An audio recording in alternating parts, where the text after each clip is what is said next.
السلام عليكم ورحمة الله وبركاته. قالت إلهي كنتازفته خير خلق الله الحمد لله جتو كم نمرتي فديتك كنتازفه برقم أبقماتيني الحمد لله كنو نعم ربيتي الحمد لله كنو نعم ربيتي. Tikkaaf guddaan keessan ka dhuftan alarraa baga nagaan dhuftan markaza daddaarraa anaa dhufu jenne keessummoonni keenya kanneen nuuf argamtan dhiyoo fi fageenya sagantaa bareedduu qubsiisa sheeka keenya ahlan bikum isiniin jenneerraa hundi keenya kabaja keessanii kunoo gadi buunee teenya jedhanii dubbatan gamtaa majmuu'u taalim ustaazonni keenya jedhanii dubbatan gamtaa majmuu'u taalim ustaazonni keenya. Allahu akbar. بسم الله ننجل كبا مقاموتي الدنيا قوتو الحمد لله يا ربي فارون كيتي قلنك هنمتو يا أبليوان مسلمة أكم فياجرتو نقا في رحمني أما اللي قوتي اسم برها جراتو ربي نسني هلافسو دين كان براتو أول ليستو فنجدا إغانا سمتو أول ليستو فنجدا إغانا سمتو. الله أكبر. ديني قوتين افكني امنتي اسلاما جرين اتهمي ورضيت لكم الاسلام سندهن ججيرمني هنگا قوياك ياما ارقمانو فرق الرجالة نما برسيسا توحيدا لكتربي كما كالتهن كتومني هندي علما نما صلى الله عليه وسلم تسليما نعما إني نتولي بروا بايما الحمد لله يا موتي آلما الحمد لله يا موتي آلما. barattoota diinii waan hin jedhuun qabaa waa'ee quraanarraa quraanni gaariidha bu'aa guddaa qabaa boritti gammannaa fuula rabbii jabaa hadha addunyaa irratti illee barka bajaanuuf qabaa yoo itti jiraanne sira rabbii jabaa yoo itti jiraanne sira rabbii jabaa. Barnoonni ifaadha daawwitii akka aduu kan barate beeki lafa ciiseen aduu sammuu isaa raffisee qalbiin hamtuu yaadu namaaf toluu qofa akka aannaniif baadu jannata argachuu qofa bar wanni inni yaadu jannata argachuu qofa bar wanni inni yaadu. Allahu akbar. Barsammuun hin guddanne kan hin baranne qofa waa barachuu dhabuun hallayyaatti nama oofa hiyyummaa wallaalumaa barnoota tusirraa dhufaa dukkana jijjiiru ka dhufte gara ifa alhamdulillahi jedhi ka jirtu markazarraa alhamdulillahi jedhi ka jirtu markazarraa. Mee waa xiqqoon dubbadha hundi keessanuu mee naaf eeyyama waa'ee sheeka keenya maqaan isaanii Abu Zaahir jedhama garuu maqaan isaanii Sheek Mahammad Amin onlaayiniin Abu Zaahiriin beekama. Seenaan isaanii waan addaa mee naa dhaggeeffadhaa yaa jamaa seenaan isaanii waan addaa mee naa dhaggeeffadhaa yaa jamaa. Allahu akbar. Baabaa keenya qaalii baga qubattanii laffaatii yeroo dheeraa bu'aa argitanii waan bartan barsiisuuf kunoo qophooftanii waan bartan barsiisuuf kunoo qophooftanii. Amma kunoo tahanii barsiisaa kitaaba abbaa seenaa guddaa kan adda baasee ibsu Alfiyyaa Ibnu Maalikii fi Qaxarun Nidaa ammasitti aansee Bukaarii Muslimii kitaabotii gurguddaa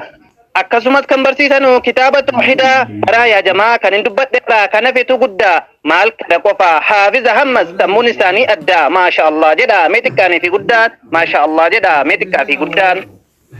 Allahu akbar. Wayi isaanumaaf kenne obsa kaalii ni guddate rakkoodhaaf rakkisaaf yoom harka kennitane nan baradha jettane ganda keessan irraa baatane diin kanaaf jecha kan aarsaa kaffaltane guyyaa keessan ijoollummaa mee kaan adda baatane kaan isin biraa adeemee carraaqqate maallaqa ol kuusee billaa ijaarrate maallaqa qofaa miti makiinaallee bite bashannanaa deemaa ofumaa uffatee bashannanaa deemaa ofumaa uffatee. Isin hundarraa nafsiyyaa keessan hidhattanii billaaf konkolaataan addunyaa yoom qalbii isin hate ilmii tunaaf jaalaa jettanii itti cittane alhamdulillahi kunoo hadda qubattane waa tokko hin yaadina billaaf konkolaataallee isiniif kennuu ta'a Haaliqni guddate isiniif kennuu ta'a Haaliqni guddate. Allahu akbar. Hawaasa tumsa godhu fudhattanii dirqama baabaa keenya Abu Zaahir galatooma riqicha taatanii muslima gaafa gammachuu fi gaddaa muslimni isin qaba biyya keessaa balaa kan uffatan daandii hataa ijoollee keessa keessanii kan of hin ilaalle maqaa guddaa tuffachuun kan isin bira hin jirre abbaa hataa laffaatiin keessan kunoo muslimaaf faayidaa qaba laffaatiin keessan kunoo muslimaaf faayidaa qaba. Yaa ilma Oromiyaadhaa dhalataa jimmaadhaa yaa ilma Oromiyaadhaa dhalataa jimmaadhaa isaan inni jennaan Abu Zaahirii yookaan Sheek Mahammad Amin jedhama kan taatani kunoo babal'isaa diin islaamaa shabaaba beekamaa kan jireenya keessan kennitan diin islaamaaf beelaaf beekuu hojjetanii kan baratan waggaa 20 jabaadhaa itti fufaa nuktahaa imaamaa baraa nu barsiisa ammas diin islaamaa mindaan keessan inshaallah burjannatuma mindaan keessan inshaallah burjannatuma. Egaa qubsiisa keessan har'aa hedduu akkaan nama mararaa maasha Allah jenne isinirraa gammanneerraa baga har'a geessanis gammadaas jenneerraa jabeenya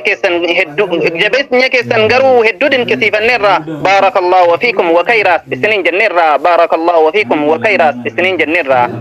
dubbii kan koo haddaa goolabuun duratti xiqqoo waa dubbadhaa naaf dhagahaa martii irra deebi'aadhaan waa'ee ustaazoti dalagaan keessan alanaa rikeerrii cabseeti walitti isin haa qabu jannata keessatti walitti isin haa qabu jannata keessatti الله أكبر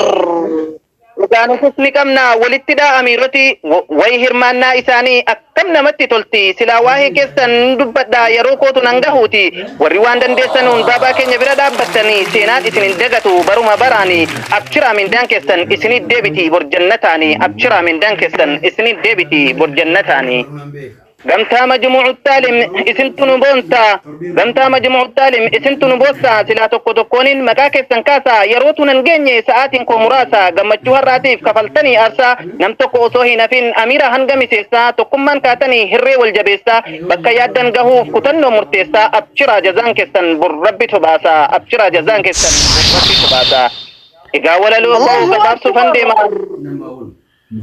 egaa walaloo koo gabaabsuufan deema dogongora hin oolu beekaa ilmi namaa yoon isin mufachiise adaraa dhiifama keessumatti iyyuu isin gaafadheera gurguddoon ulamaa keessumatti iyyuu isin gaafadheera gurguddoon ulamaa